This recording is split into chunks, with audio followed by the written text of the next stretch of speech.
Ассалаумалейкум. Бүгінгі бас рөлдерде мен Серікбол Сайлаубек. Міне менің ол қыздарым. Бүгін сіздерді өзімнің үйімен, өзімнің тұрмыс тіршілігімен таныстырайын. Жүріңіздер, кіріңіздер үйге. Жүріңдер, кіргізіңдер қонақтарды. Өзінің әні мен оны орындаудағы сәнін тапқан Серікбол бүгінде той жұлдызы. Тойдағы сияқылардың арқасында кең сарайдай үй тұрғызып алған. Ес жабыңдар, мына екеуі бұзық. Ес жабыңдар. Екеуінің осындай несі бар? Әкеш, бейбарыс. Жапсаш, құдайым-ай. Бейтері қыс болды оны, не қыласың? Бүгін не болды сендерге екеуіне? Майыс қапсыңдар ғой. А? Кәдімдей тәрбиелі бала болып қапсыңдар ғой екеуі. Екі міне болашақ батырлар. Үй осы енді. Мына қызым 1-2 жылдай бұл тұрып атқанымызға. Осы бала-шағамен гастрольден бүгін таңғы жақын келдік. Мен кішкене тамағыма суық тиіп, біраз ауырып қалдық. Бала-шағамды көріп, мұны күзім күшкен той. Осы қызымды көрсем, көңілім қайтадан орнына түседі. Иә, ағамыздан қалған үй. Ағамыз салған. Сол енді ол кісілер басқа үйге кеткеннен кейін осы үйді бізге сый ретінде берген. Енді жалпы бұл өмірдің бәрі өзі жалған ғой, бәрі. Әйтеуір осы жалған өмірде тұрып отқан үйіміз осы.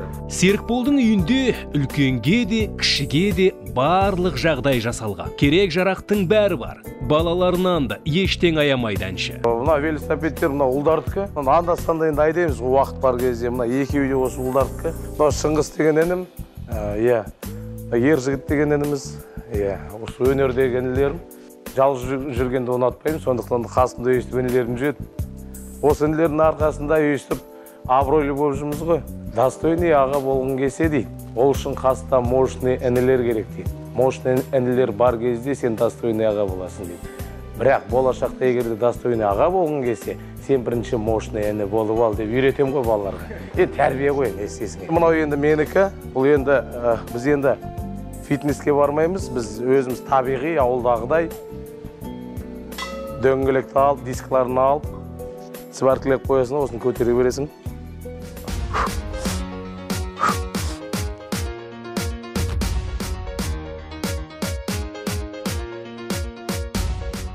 Осылай енді жаттығу жасаймыз, анда-санда қол бос кезде, үйде бар кезде.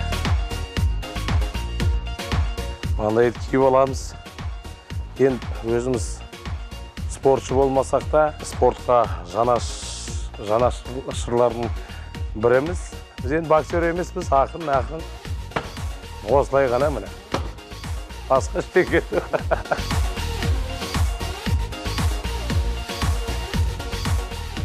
Күрес жақсы көрем. Бокс жақсы көрем. Жалпы спорт ол керек нәрсе, ер азаматқа керек нәрсе.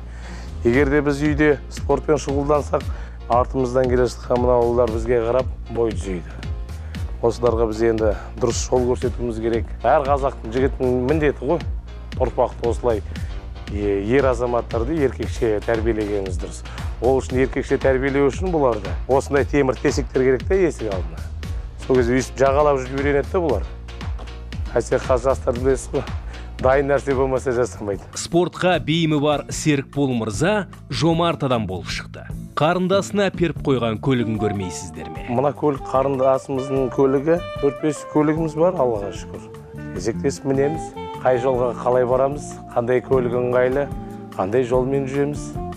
Сол көлікті айдай береміз, менікі, сенікі деген жоқ. Кім ерте тұрады, сол әдемі көлік айдап кетеді ғой. Мына жақта енді монша, мына жақта енді қонақтар келіп жатса, қазанымыз, ошағымыз осы жерде.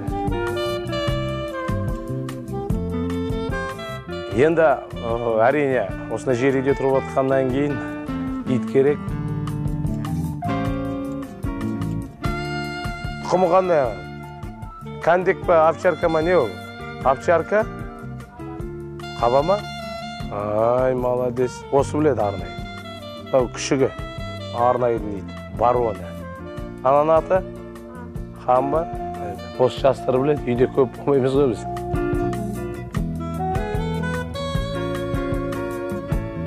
Негізі иттерге жақын мына бала. Мына балам иттен қорқады. Бұл андай шахмат ойнайды, білім қолайтын бала. Мынау енді таза спортсмен болашақ. Атасы мен апасының қолында өскеннен кейін ба кішкене. Қалам баласы сияқты бір ерекше өзі. Енді үй осы, мынау. мына енді демалатын жер ғой енді. Диваны бар, мына ағамыз, таныс болыңыздар, Марлан деген ағамыз болса, осы кісіге жаңағы арқа сүйеп, осы ағаларымыз аман болсын. Телевизор көретін жер жаңағы, демалатын жер. Жүріңіздер, залға кірейік. Зал осы. Мына жерде спорт зал әлі салып үлгермедік, Алла қаласа саламыз, сол кезде қоямыз. Енді анда-санда жүгіріп тұрамыз. Мына жақта салмақ өлшейміз. Қазір салмақты көрсетемеген ау. Міне салмақ 93. Оны үйленген кезде сыйлыққа тартқан ағаларымыз. Өзі шаршап келгенде осы диван үстінде құлай саламыз. Бәрі сияды. Арнайы бейбарсың. Мына жағында жатса, мен мына жағында созып жатам. Енді көріп отқандай гардероб жоқ менде. Әлі жеңгелердің гардероб қоятын орын әлі берген жоқ. Қалжыңдасамыз ғой, енді мен өзім киімге көп жоқпын. Ауылдан әнелер келеді, соларға бере саламыз.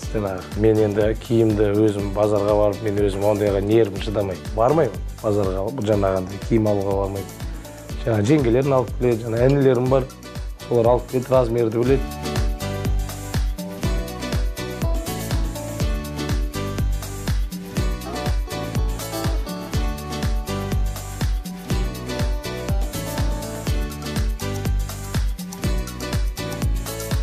Өмірімде кинотеатрда болмаған адамды не сұрайсың? Балалар кинотеатрға шақырады, енді шын ғой, енді жасыратын қажеті жоқ. Өмірімде бір кинотеатрда болмапты, енді ойлап қалмаңыздар, серік бол, енді қараңғы деп жоқ, ондай емес. Әр адамның өзінің өмір сүретін өзінің жолы бар, өзіне қалай ыңғайлы, солай өмір сүріп жатырмыз. Енді Аллаға шүкір, енді киімді көрсете берсең, бұл да дүние ғой, бұл да тозады, бұл да жыртылады. Бұны қатты бір көрсетпей қойын, бәрі әйтеуір өз орнымен. Ер азамат болғаннан кейін үйге көп араласа бермейміз. Әйтеуір керек нәрсесін бәрін жасап бердік. Бұл үйде енді жеңгелерін өзі біледі. Қай жерде шкаф тұратын, қай жерде диван тұратын, сол шешеді. Мен сол жеңгелеріне апарайын, жүріңіздер, көрейік асыға, не істеп жатыр екен. Келіншегін көп көрсете бермейтін Серікбол Сайлаубек басты рөлде жобасы үшін принципін өзгертті. Серікболдың өміріндегі басты рөлдегі адаммен таныс болайық. Міне жеңгелерін осы кісі. Үйде басы осы кісі, есімі Альмира, ас үйге кішкене жоқпын, енді жеңгелерін өзі айтады, таныстырады, өзінің жұмыс орны өшер өзі. Осы офисті ашып берген осы кісіге. Кухняда да өсіп жүреді өзі, әдемі көйлек киіп өзі. Әншінің әйелі ғой, бір шығу керек қой. Жарайды өзім не тебілмеден кішкене дем алып алайын, я? Мамам мантыны жақсы көреді. Гастрольден келген кезде соны дайындап қоямыз. Серікбол ас үйге кірген кезде только холодильниктен су алып ішуге ғана кіреді.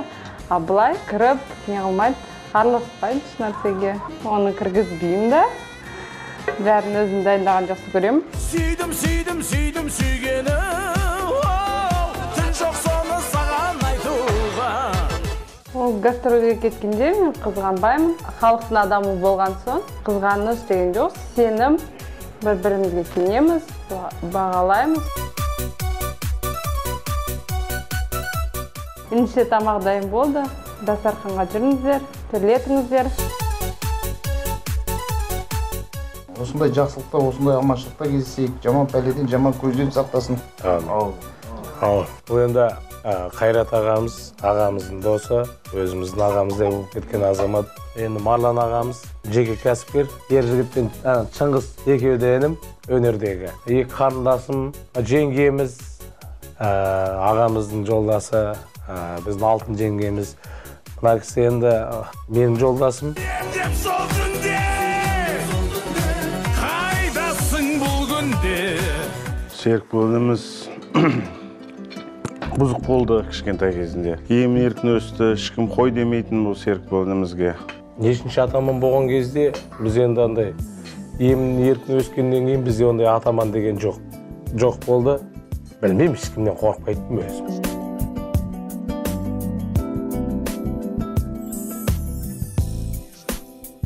Жарымызбен енді өз артынан қалмай үйленейік, сүйем, жарайды деп. Ол да біреудің қызы ғой деп, жарайды, бақыт қылдырайыншы деп. Үйлендім деді. Қалсын ғой. Енді әрине, мен ол кезде кафеде жұмыс істеймін. Ән айтам, музыкант болып, летний кафе ғой. сол кезде бір 4-5 қыз отыр екен. Сол 4-5 қыздың арасында біреу жалт-жолт етіп тұр. Жаңағы официант жіберді, атын сұрашты. Есімі кім екен деп. Есімін алып сұрап алып келді Альмира. Сонымен мен жаңағы микрофон енді өзімізде ғой. Осы Альмираға арнап ән айттық. Дауыстың арқасындағы өнердің арқасында сындырып алдық. Жеңгелеріне. Бұл өнер болмаса қарай ма, қарамай ма. Жазғы жылы түн жарыққа жолықтың ғой. Талай мың жарыққа, бірақ бәрі жетер мекен мен ұнатқан сол жарығыма. Үйлену туралы ұсыныс 2006-да маусым айында жасалды. Біз бір жыл жүрдік. Бір жылда бір-бірімізді тани білдік. Содан кейін ұсынысына иә деп жауап бердім. Жолдасым енді қатты енді жаңағы сөзге шешен емес, сондықтан мен өзім айтып берейін. 2 жылдай екеуміз жүріп, сонымен мен ұсыныс тастадым. Екеуміз үйленсек қалай болады екен деп жаңағы. Соған қалай қарайсың жаңағы. Сонымен жеңгелердің ойланбастан келісім берді. Өйткені оның алдында біз 2 жылдай бірге жаңағы жүріп бауыр басып. Содан бері мін Алла қаласа 3 баланың ата-анасы болып отырмыз. Үлкеніміз бейбарыс 3-ші сыныпқа Алла қаласа биыл барады. 2-ші қызымыз Дәрия 2-ші сыныпқа барады. 3-шіміз әлі кішкентай, бірден енді ғана асты. Есік ашқан кезде мамасы ашты. Мен таныстым. Қолымызда сыйлығымызды беріп, сөйтіп таныстық. Өте жақсы қарсы алды. Былай күліп ойнап, мен өз отбасыма келгендей кіріп жүре бердім. Мамамыз біздің кішкене болады, қатал мінезді, но ол да бізге керек деп ойлаймын, потому что мен үйде қыз біреумін да, үй үлкені. Ал Серікбол үйінде ұл біреу, қыздардың арасында. Ерке өскеміз, екеумізде еркелігіміз көп, солардың бәрін білдіртпей, білмеген жағымызды үйретіп, солай көмектесіп жүреді әрдайым. Ол кезде жағдай болмады той жасағанға. Жасыратын несі бар? Мәселе ол тойда емес, мәселе сол 2 жас бақытты болып кетуіне. Абырой деген сол. Бүгінде бақытты болғанымен олардың басынан түрлі қиындық өткен. Тағдырдың талай тәлкегінде жаннан кетпеген жарын Серікбол сол себепті де шексіз сүйеді. Енді концерт беріп жүрген кезде, жаңа суретке түсіп, қолтаңбамызды беріп жатқан кезде, осы інілерім, ағаларым ұмытып кетіп мені. Сол жерде жолға шығып кеткен. Енді ойлап қалған ғой, Серікбол ана машинада отырғандар ойлап қалған, мына машинада деп. Жалғыз қалдым ана мектепте, әлі тұрмын. Сөйтсем мектептің жаңағына күзетшісі тұрып, сәке енді мектеп жабуым керек, ренжімезден шықсаңыз дұрыс болады деп дейді. Ой, құдайым, одан сайын ашуланып, не сет ұстамайды, не телефон ұстамайды жаңағы. Сонымен жаяу шықтым жолға. Сөйтіп біраз шақырым жаяу жүрдік. Сондай бір қызық оқиғалар болды.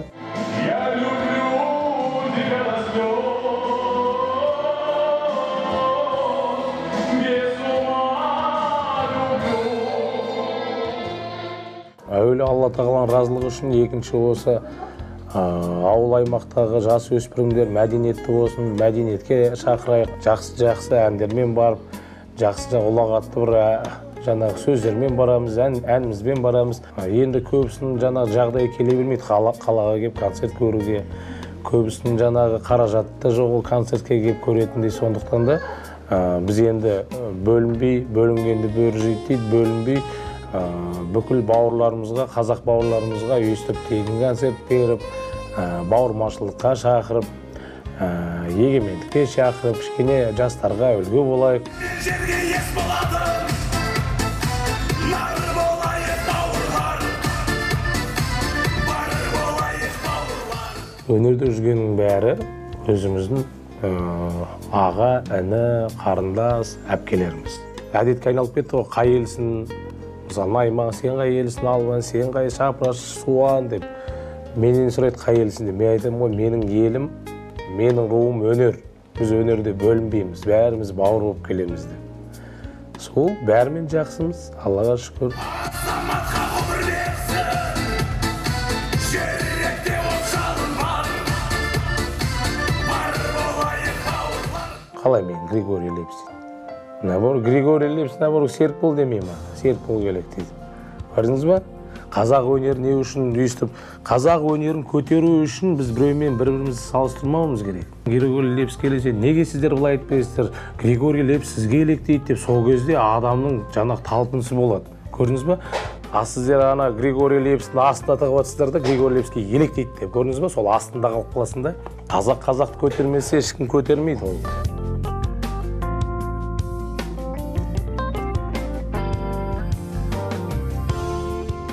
Ұрлауға болмайды, алдауға болмайды, екі сөйлеуге болмайды, адам сыртынан ғайбат әңгіме айтуға болмайды, сөйтіп үйреткен әкеміз. Сондай мінезбен, мына Аллаға шүкір, халықтың сүйіспеншілігіне айналып, халықтың батасын жинап жүрміз, иә?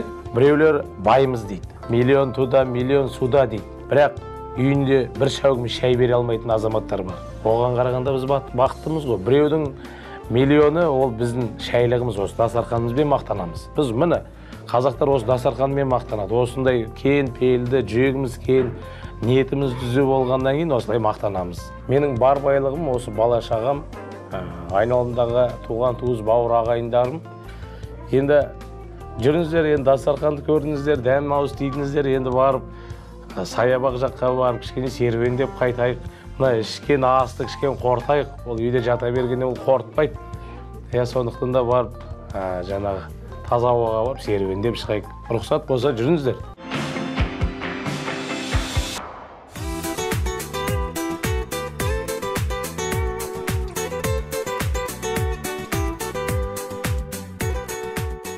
Екі жылдай болды қайда шықпай жүргенде. Мен айтамын ғой, сәл-пәл шыдаңдар, ештеңе етпейді. Қазір елге қызметімізді жасап алайық халыққа. Содан кейін ақырын дем ала жатармыз деп. Ал әншінің жары 2 жылда еш назданбаған. Бұл кісі де шаршап келеді, демалғысы келеді, отбасымен үйде болғысы келеді бос уақытында. Біз түсінеміз, түсінікпен қараймыз. Болашақта түсінетін әйел алдық та. Қалай кет? Ай, осы түсінеді, ал болашақта мен деп. Жұмысына түсіністікпен қарайтын жан ұясымен Серікбол бүгін қызықты серуен құрмақ. Қызықты қыдыру барысында қызықты әңгімелер ақтарылды. Ай, арман тізілей, нұр ойнаған жүзіне. Ей, арман тізілей, нұр ойнаған жүзіне. Қарайым да таңғалам, қандасым пай. Тұңғыш әке атанған азаматтардың бәрі ол сезімді сезінген шығар. Ол бұл өмірдің ең бақытты сәттерінің бірі. Ұлдарды болашақта нағыз еркек болса екен деп еркелетесің, бірақ бұларды еркелетпеу керек. Бұларға әскердегідей тәрбие береміз.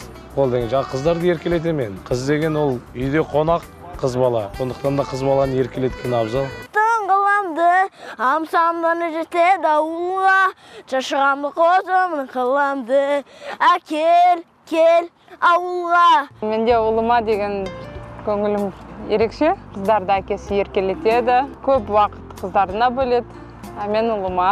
Мені енді қатты еркелетті, енді үйдің кенжесі болғаннан кейін. Ой, қатты еркелет жіберді-ау деймін да анда-санда. Қас кімге еркелейсің? Сол, өзіңнің еліңе, халқыңа еркелейсің, басқа кімге еркелейсің? Басқа кім еркелегіңді көтереді сенің?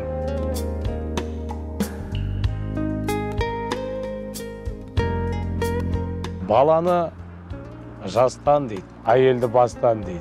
Қолдан келгенше балаға да, әйелге де тәрбие берген дұрыс қой. Өйткені әйел деген ол қисық қабырғадан жаратылған. Сондықтан да еркектен бір саты төмен тұрады. Үйде еркектің сөзі қызым, өйтсені, қастыра тұр. Қыз, папаң кішкене не айтсын? Сұхбатын берсін, содан ойнаймыз. Әйелге де, ұрпаққа да, ұл мен қызға да тәрбие беруіміз керек. Оның бәрі еркектен басталады. Бізден басталады. Ең бастысы жүректеріне иман, бастарына ақыл, мінездеріне сабыр. Бірақ Серікболдың жары күткен бұл бақытты сәт ұзаққа созылмады. Себебі жұмыс басты жұлдыз белгіленіп қойған кездесулеріне қайта асықты. 16 жасында көлігім болды, бірақ правам болған жоқ. Мен ол көлігім 2 жыл күтті мен права алғанша. 18 жасынан бастап нақты шопыр болып жүрміз.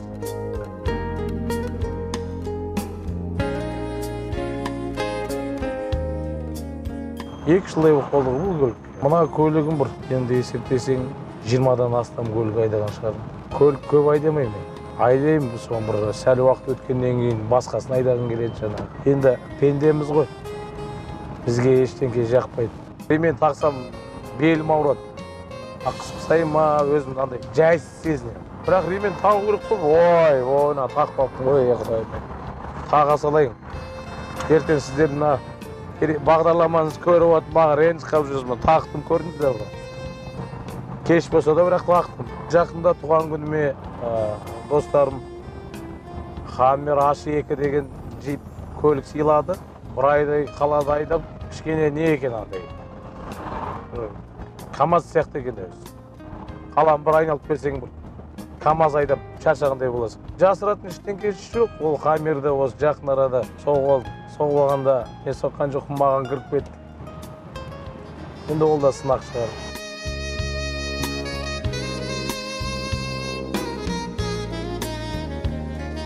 Ал енді құрметті достар, Жадо әпкемізге келдік. Жадо сән салонына қас жаңағы размерлерімізді алып, жаңағы киімді кірту керек екен сахнаға. Жүріңіздер, кірейік, бірге көрейік, тамашалайық.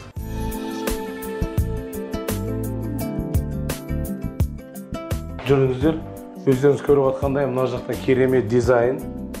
Мына жақта кім бар екен? Мына жақ жабық, мына жақ жабық. Ой, саламатсыздар ма, қалдарыңыз қалай амансыздар? Жадо әпкеміз қайда? Жадо әпкеміз кеп қалады. Ой, тамаша. О, керемет жұмыс жасап жатсыздар ғой дейм, е? Кішкентай балалардың көлігі. Кішкентай балалардың көлігі ма? Соларға. Ой, тамаша. Жұмыстарыңызға сәттілік тілеймін.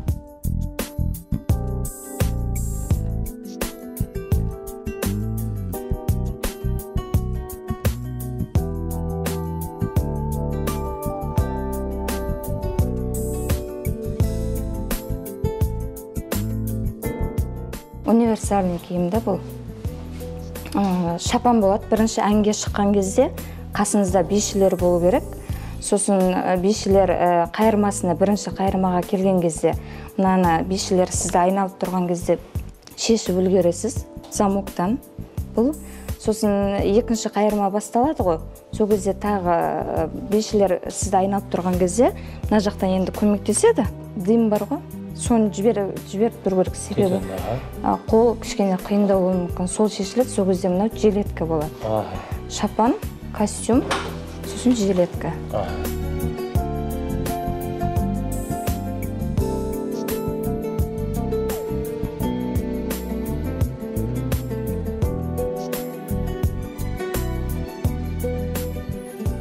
Бола ма?